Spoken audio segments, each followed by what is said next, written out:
Nikita Mirzani akhirnya resmi memenuhi panggilan polisi sebagai pelapor. Seperti yang kita tahu, kemarin Nikita bikin laporan ke polisi karena ngebela anaknya si Loli.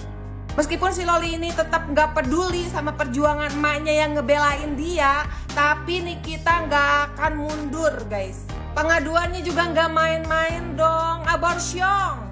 Apa? Mau bilang mereka suka sama suka? Tetap gak bisa karena si Loli di bawah umur. Nih lo baca, meskipun suka sama suka, tapi kalau di bawah umur itu tetap pidana. Berlipat-lipat ganda nih kayaknya, udah mah persetubuhan ditambah pengguguran.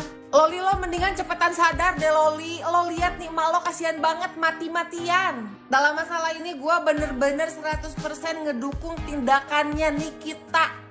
Buat pelajaran nih buat lo pada, kalau ini sampai terjadi ke anak-anak lo pada, jangan diam aja, laporin biar jerak. Kalau perlu kita bikin petisi dukung Nikita Mirzani, gaskeun. Ora, salam, saya advokat Dr. Toga Situmorang.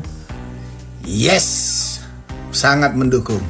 Nikita Mirzani telah melaporkan seseorang yang diduga bernama Fadel Bajideh terkait Undang-Undang Perlindungan Anak, di mana kita tahu Nikita Mirzani mempunyai seorang anak yang diduga masih di bawah umur, dan anak tersebut diduga dimanfaatkan perilaku kehidupannya oleh seseorang bernama Fadel Bajideh.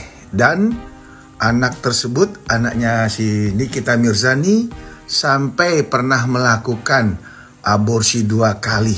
Wow, 2 kali. Nah, ini yang kita sangat sayangkan di dalam pergaulan anak zaman. Nikita Mirzani laporkan Fadel Bajideh.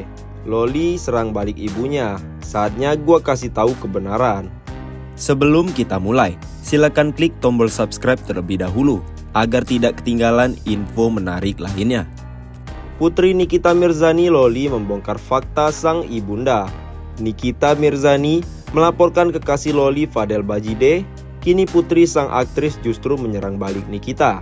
Diketahui, Nikita telah melaporkan sosok berinisial FAB alias Fadel ke Polres Metro Jakarta Selatan pada Kamis 12 September 2024 lalu. Hari ini Rabu 18 September 2024, Loli membongkar fakta soal Nikmir, sapaan akrab Nikita Mirzani. Selama ini, gua selalu diam ketika ada orang yang fitnah gua dan pacar gua. Tapi, gua lihat makin hari makin kesini, kalian semua makin keterlaluan dan kelewatan fitnahnya. Jadi, udah saatnya gua untuk speak up dan kasih tahu ke kalian semuanya tentang kebenaran yang selama ini terpendam dan tersimpan. Tulis Loli, mengawali dikutip dari akun Instagram @itsofficiallaura. Loli pun tak ingin pengikutnya percaya begitu saja dengan perkataan ibundanya. Maka dari itu, Loli memutuskan untuk membongkar tabiat Nikmir. Apalagi dengan statement Nikita Mirzani bahwa yang diomongin oleh Loli bohong. Gua nggak peduli mau kalian percaya atau enggak sama omongan gua. Yang penting gua udah kasih tahu kalian semuanya tentang kebenaran supaya otak kalian semua terbuka dan tahu, kata Loli. Loli menuding sang ibunda sengaja menyembunyikan kebenaran soal dirinya. Pasalnya, kata Loli, Nikita mengancam kru TV dan podcast untuk tidak menayangkan video kekasih Fadel tersebut.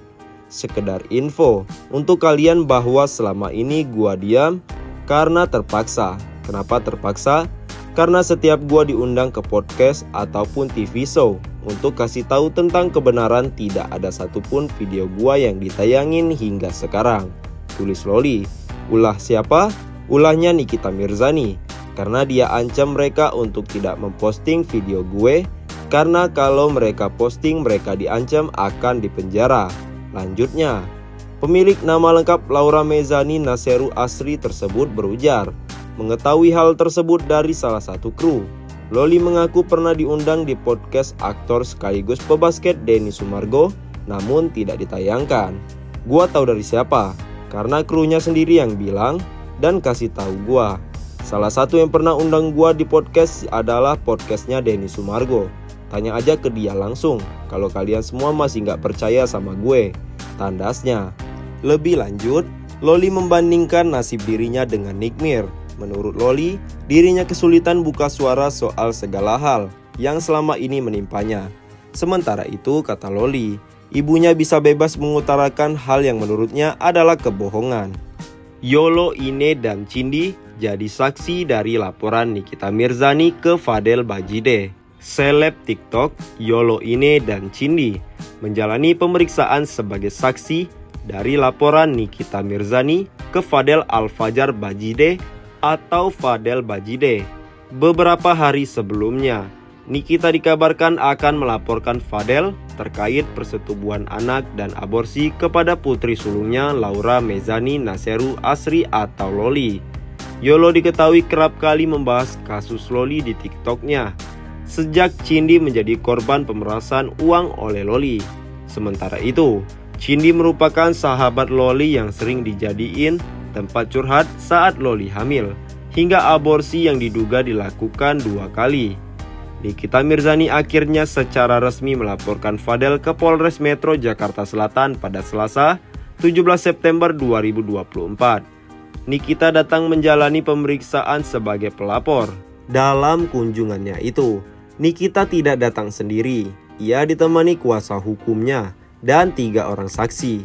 Laporan Nikita Mirzani kepada Fadel terkait Undang-Undang Kesehatan, Undang-Undang Perlindungan Anak, dan KUHP.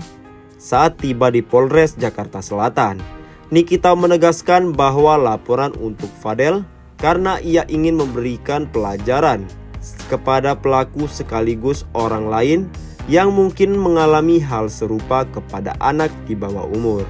Kenapa sih sampai gua akhirnya melaporkan orang tersebut? Ini tuh buat pelajaran semua.